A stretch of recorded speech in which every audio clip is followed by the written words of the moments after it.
کہ عبد الرحمن کیوں قتل کرنا چاہتا تھا امیر المومنین کو، اس کی جو پیچھے ہسٹری کیا ہے، اس کی شخصیت کیا ہے، اس کے عقائد کیا، کہانی اسی طرح چل رہی ہے۔ ایک کریکٹر جو آیا ہے کوفہ میں، اس نے اپنا کام کر دیا، وہ یہاں ہے، باقی دو کدھر گئے؟ جبکہ امام جعفر صادق علیہ السلام سے صریح روایت ہے علی ابن ابی طالب کے قتل کا اصل محرک ہے، اس قتل کے پیچھے ایک وہ کردار ہے جس کے اوپر پردہ ڈالا جاتا ہے، جس کو نمایاں نہیں کیا جاتا۔ ملجم ماضی اس شخص کا کیا تھا اور کیوں آخر اس نے مولا امیر علیہ السلام کے سر پر ضربت ماری؟ جی ہاں، یہ انتہائی اہم سوال ہے اور میں آپ کے ناظرین سے کہوں گا اب تھوڑا سا اس پہ غور کرنے کی ضرورت ہے اس سوال پر۔ ہمیں یہ دیکھنا ہوگا کہ یہ جو ہوا واقعہ اور جو ہم میں مشہور ہے وہ کیا ہے، اس مشہور پر ہمارے پاس دلائل ہیں اور تاریخ کے اوراق اور مستندات آیا اس کی سپورٹ میں موجود ہیں۔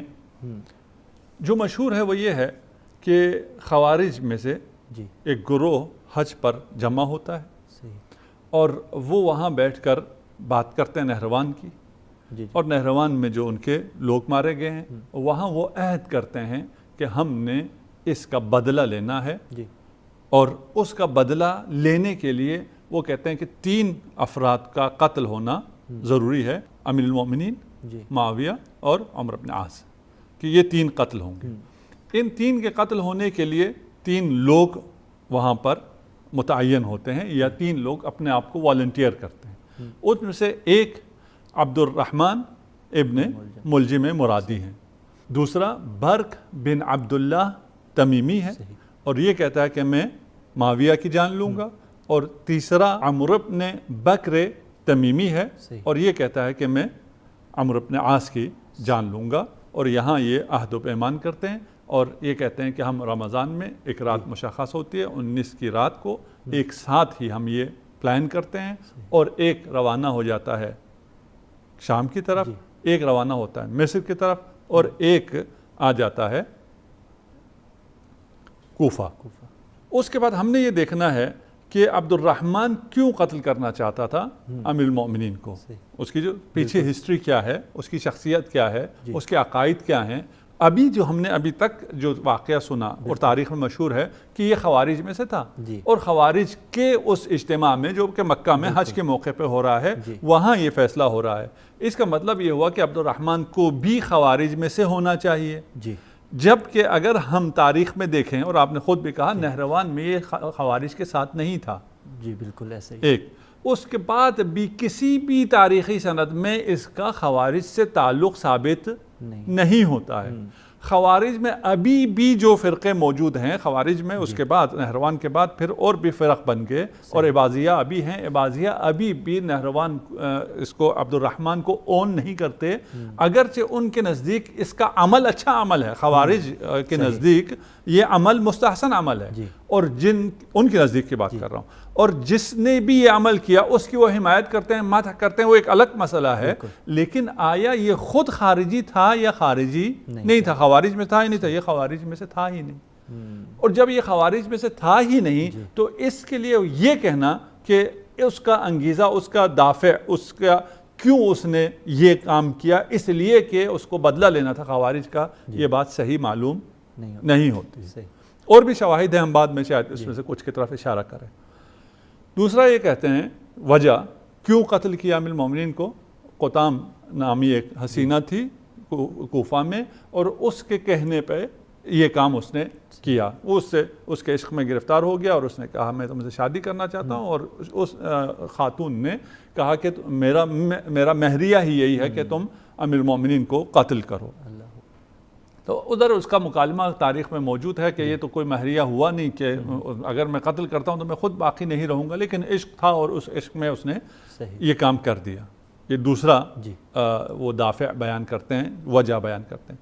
تیسری وجہ یہ بیان کرتے ہیں کہ یہ مسئلہ عشق کا بھی نہیں تھا، یہ مسئلہ بدلہ لینے کا بھی نہیں تھا، یہ مسئلہ قبائلی تھا۔ بنی مراد کو مشکل تھی امیر المومنین سے، اور یہ بنی مراد کا بندہ تھا کیونکہ بنی مراد کے بہت سے افراد قتل ہوئے جو جنگیں ہوئی ہیں، تو نہروان بھی ہے، صفین بھی ہے، باقی بھی، اور ان تمام چیزوں کی وجہ سے بنی مراد کو مشکل تھا۔ اسی لیے کہتے ہیں کہ شب ضربت بنی مراد کا ایک آدمی آ کے امیر المومنین کو خبردار کرتا ہے کہ ہمارے قبیلے والے آپ کو قتل کرنا چاہتے ہیں، آپ کو شہید کرنا چاہتے ہیں، آپ ذرا ہوشیار رہیے۔ بس یہ 2-3 چیزیں تاریخ میں جو آتی ہیں، تبری نے آ کے ان تینوں کو جمع کیا ہے۔ صحیح، یہ بھی تینوں اقوال، تینوں وجوہات کو، اقوال نہیں وجوہات، یہ تینوں وجوہات جمع ہو گئی۔ مکہ میں وہ نشست ہوئی اور وہاں پہ ابن ملجم مرادی نے یہ فیصلہ کیا اور وہ آ گیا کوفہ۔ کوفہ جب آیا قتل کرنے کے لیے امیر المومنین کو، وہاں وہ عشق میں گرفتار ہو گیا اور وہ بھول گیا جو اس نے وہاں وعدہ کیا تھا، وہ بھول گیا اور عشق میں گرفتار ہو گیا، اور اس سے جب آگے بات چلی اور پھر اس کی طرف سے یہ ڈیمانڈ آئی تو پھر یہ دوسری وجہ بھی شامل ہو گئی، اور جب وہ قتل کرنا چاہا تھا، فیصلہ نہیں کر پا رہا تھا، تو ادھر سے اپنے قبیلے والوں سے بھی آ گئی بات کہ قبیلے والوں نے بھی کہا کہ ہم نے اس شخصیت کا خاتمہ کرنا ہے۔ تو یہ تینوں چیزیں مل گئیں جس کی وجہ سے ابن ملجم نے یہ انتہائی قدم اٹھایا۔ قبلہ ان تینوں وجوہات میں سے سالڈ وجہ کون سی ہے؟ ہاں، یہ 3 وجوہات میں سے ابھی ہم آگے چلتے ہیں، دیکھیے صحیح، ٹھیک ہے نا، کہ یہ وجوہات ہیں بھی یا نہیں ہیں، صحیح، ٹھیک ہے نا۔ اور اب دوبارہ ہم آ جاتے ہیں صحیح، کہ 3 لوگ تھے جی، اور یہ 3 میں سے عبد الرحمن، برق اور عمر، یہ 3 ہیں، یہ تین ڈیسٹینیشنز ہیں، وہاں گئے، کہانی اسی طرح چل رہی ہے۔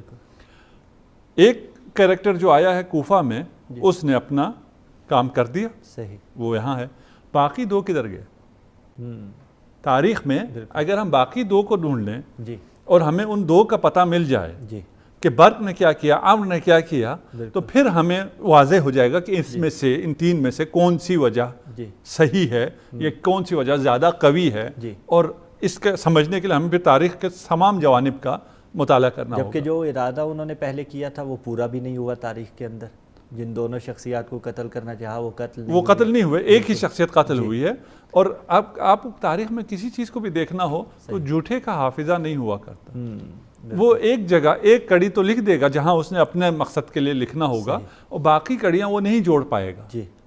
تو ابھی ہمیں یہ کڑیاں جوڑنا ہوگا اور ہمیں دیکھنا ہوگا کہ یہ برق اور عمر کہاں گئے، ان کے ساتھ کیا ہوا۔ جب ہم ان کے پیچھے جاتے ہیں تو ہمیں تاریخ میں برق اور عمر نظر نہیں آتے، وہاں ہمیں اختلاف مل جاتا ہے۔ کچھ کہتے ہیں کہ یہ جو 3 کریکٹر تھے وہ 3 بھائی تھے، یعنی تینوں ابن ملجم تھے، ایک قیس، ایک عبد الرحمن تھا، ایک قیس تھا، ایک یزید تھا۔ بس باقی 2 جو کریکٹر ہیں، یہ جو اجتماع ہوا ہے مکہ میں، یہ جو داستان ہے، اس داستان کے مطابق وہ باقی 2 کریکٹر ہمیں چاہیے، وہ باقی 2 کریکٹر نہیں ملتے۔ صحیح، اس روایت میں ملتے ہیں جو ہم نے ایک روایت آپ کے سامنے پیش کی۔ اس کے بعد یہ کوئی معمولی حادثہ نہیں ہے کہ جب یہ گئے ہیں اور جا کے ان دونوں نے حملہ کیا ہے، اور جب وہ حملہ کیا ہے تو اس کی ڈیٹیل بھی سامنے آنی چاہیے تھی، جیسے یہاں کوفہ سے یہ ڈیٹیل سامنے آ گئی ہے، وہاں پھر کہا جاتا ہے کہ وہ تو قیس اور یزید تھے، وہ اصل برق اور عمر نہیں تھے، یعنی وہ کون تھے میں بھی اختلاف ہے، ہمیں تعیناً ملتا بھی نہیں ہے کہ وہ باقی 2 کون تھے۔ اور جو لوگ، یہ روایت آتی ہے کہ یہ قیس اور یزید اور عبد الرحمن تھے، تینوں ابن ملجم تھے، یعنی پھر تو تینوں ابن ملجم ہو گئے جب بھائی ہو گئے، ملجم کے بیٹے تھے، ابن ملجم کا مطلب ملجم کے بیٹے، ملجم کے یہ 3 بیٹے تھے، اور اس کا باپ ان کے خلاف تھا کہ یہ کام تم نے نہیں کرنا۔ اس کی فیملی میں یہ ڈسکس ہوا تھا، لیکن اس کی ماں حمایتی تھی اور ماں ان کو تشجیع کرتی تھی، حوصلہ دیتی تھی اور اس کو ابھارتی تھی کہ تم تینوں نے یہ کام کرنا ہے، اور یہ بہت مقدس مشن ہے وغیرہ جو بھی ہے۔ اب تک جو آپ کی گفتگو سے نتیجہ نکل رہا ہے کہ خود وہی جو مکہ کا اجتماع تھا، اس اجتماع میں ہی تشکیک ہے۔ جی، ہم یہی عرض کر رہے ہیں نا، اگر وہ اجتماع کو صحیح لیا جائے اور ادھر سے کہانی کو آگے چلایا جائے تو پھر باقی اس کی کڑیاں بھی ہمیں ملنی چاہیے۔ بالکل، ہم کہہ رہے ہیں کہ باقی 2 افراد ہی مشکوک ہیں، بالکل، ان کے ناموں میں ہی وہ ہے۔ اس کے بعد پھر ہوا واقعہ یا نہیں ہوا، یعنی کوفہ میں تو ہوا، لیکن یہ جو کوفہ میں ہوا اس کی کڑی ملائی جا رہی ہے مکہ سے مکہ کے واقعے کے بعد ہم پھر تلاش کرتے ہیں اس کو، ہم مسلم کیونکہ مشہور ہے تو ہم اس کو مسلم لیتے ہیں، اس کو مسلم لینے کے بعد پھر ہم کہتے ہیں اچھا اس کی وجہ یہ تھی اور یہ نہیں تھی۔ ہم کہہ رہے ہیں وہ تو اصلا وہاں مکہ کا کوئی واقعہ ہوا ہی نہیں ہے، اس لیے کہ یہ خارجی ہی نہیں ہے۔ خوارج کے اجتماع میں ابن ملجم عبد الرحمن ابن ملجم کا جانا بنتا ہی نہیں ہے، کیونکہ یہ خارجی ہی نہیں ہے۔ یہ جب کوفہ آیا ہے تو بھی یہ کسی خارجی کے پاس نہیں گیا، اس کا کسی خوارج سے رابطہ نہیں تھا، یہ کہاں سویا، ہم پہنچتے ہیں وہاں۔ تو بس یہاں وہ اجتماع اور اس کا خارجی کہنا اور خوارج کا یہ عمل کہنا، یہاں تک یہ تو بات ہمیں سمجھ میں نہیں آ رہی ہے۔ اس کے بعد یہ جو باقی دو کردار گئے ہیں وہ کردار ہی ہمیں نہیں مل رہے ہیں۔ اچھا وہ برق تھا، وہ قیس تھا، وہ یزید تھا، وہ عمرو تھا، جو بھی تھا، ہم کہتے ہیں چلے نام میں وہ ہوا، نام تاریخ نے درج نہیں کیا، لیکن ہوا کیا، تین نکلے ہیں، تین میں سے ایک اپنے مقصد میں کامیاب ہو جاتا ہے، باقی دونوں اپنے مقصد میں کامیاب نہیں ہوتے۔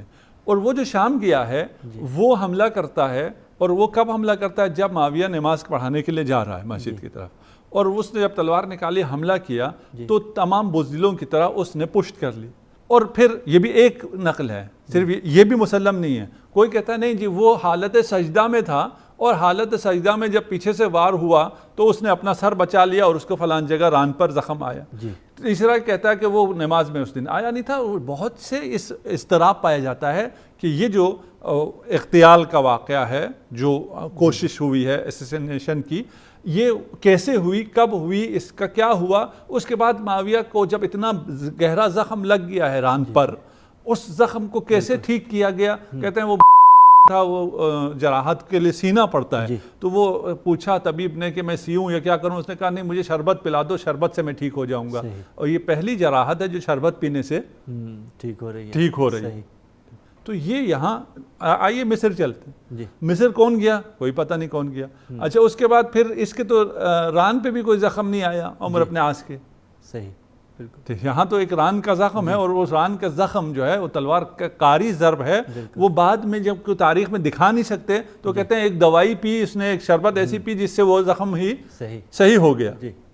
اچھا یہاں پھر ہمیں مصر میں زخم چاہیے اور زخم کے بعد کوئی دوا چاہیے، تو کہتا ہے نہیں اس دن عمر ابن عاص کے پیٹ میں شدید درد تھا تو وہ نماز پڑھانے کے لیے نہیں آ سکے صبح، تو وہ نہیں آ سکے تو پھر کیا ہوا؟ تو انہوں نے اپنے کسی شخص کو، کسی اور صحابی کا نام مجھے اب ذہن میں نہیں ہے، اس کو اپنی جگہ بھیج دیا، اور وہ دیکھنے میں عمر عاص لگتا تھا۔ اب دیکھیے کتنے اتفاقات، اور یہ بالکل فلم وہی چل رہی ہے جو آج کل ہالی ووڈ یا بالی ووڈ بناتا ہے، ٹھیک ہے نا، کہ وہ جناب اس کے پیٹ میں بھی درد ہو رہا ہے، وہ نہیں آ پا رہا ہے، اس کی جگہ جو آ رہا ہے وہ اس کا قد کاٹ بھی بالکل اسی کی طرح ہے، اس کا حلیہ بھی بالکل اسی کی طرح ہے، اور یہ جو اس کا قاتل اس کی ریکی میں ہے، دیکھ رہا ہے، جانتا ہے، وہ نہیں پہچان سکا اور اس نے اس غریب صحابی کو قتل کر دیا۔ اگر قتل ہوا بھی تو ہے کہاں، وہ کون تھا؟ بالکل وہ قتل ہو گیا، یہ بچ گیا۔ صحیح، یہ دو بچ جاتے ہیں، اور وہ ایسے اتفاقات ہوتے ہیں، اور ان کو قاتل کرنے والا کون ہے ان کے کوئی عطا پتہ نہیں ملتا ہے۔ اور ایک عبد الرحمن ان تین کریکٹرز میں سے جو مکہ سے چلا ہے اس سٹوری کے مطابق، یہ ایک اپنے مقصد میں کامیاب ہو جاتا ہے۔ اس کا مطلب آغا صاحب یہ بات تو طے ہوگی کہ یہ خوارج نہیں تھے۔ ہاں، یعنی جو عبد الرحمن ابن ملجم نے عمل کیا ہے وہ خود بھی خارجی نہیں تھا، خوارج کی طرف سے نہیں تھا، اور یہ حملہ خوارج کی طرف سے نہیں تھا، اور یہ کسی ایک فرد کا عمل نہیں تھا۔ اللہ اکبر۔ یہ کہانیاں کیوں بنائی گئی ہیں؟ یہ کہانیاں اس لیے بنائی گئی ہیں کہ کچھ لوگوں کو بری و ذمہ کرنا تھا، اصل لوگوں کو ان پہ پردہ ڈالنا ہے، اور پھر خوارج پر ڈال دیا۔ خوارج کو سب کے لیے کوئی مشکل نہیں ہے، آج کل بھی جس کو بھی آپ دہشت گرد کہنا چاہیں اس کو آپ خارجی کہہ دیتے ہیں، خوارج کہہ دیتے ہیں، بہت آسانی سے کہہ دیتے ہیں۔ تو اس لیے وہ ایک آسان ٹارگٹ تھا، سافٹ ٹارگٹ تھا، ان کے لیے کوئی مشکل بھی نہیں تھا، یہ ذمہ داری ساری وہاں ڈال دی گئی۔ ہم کہتے ہیں اگر یہ خارجی تھا، خوارج میں سے تھا، اور جب یہ مدینہ آیا ہے، کوفہ میں آیا ہے، تو پھر وہاں اس کا رابطہ خوارج سے کیوں نہیں تھا؟ وہ کہاں رہا اس رات کو؟ وہ کہاں سویا؟ اللہ اکبر، یہ اہم ہے بالکل۔ وہ رات جہاں سویا ہوگا وہاں سے پھر کڑیاں ملیں گی کہ یہ اس کا کس نے اس کو بھیجا تھا، کس نے اس کو فیسیلیٹیٹ کیا تھا، اس کے سہولتکار کون تھے، اس قتل کے پیچھے کون تھے۔ وہ آتا ہے، آ کے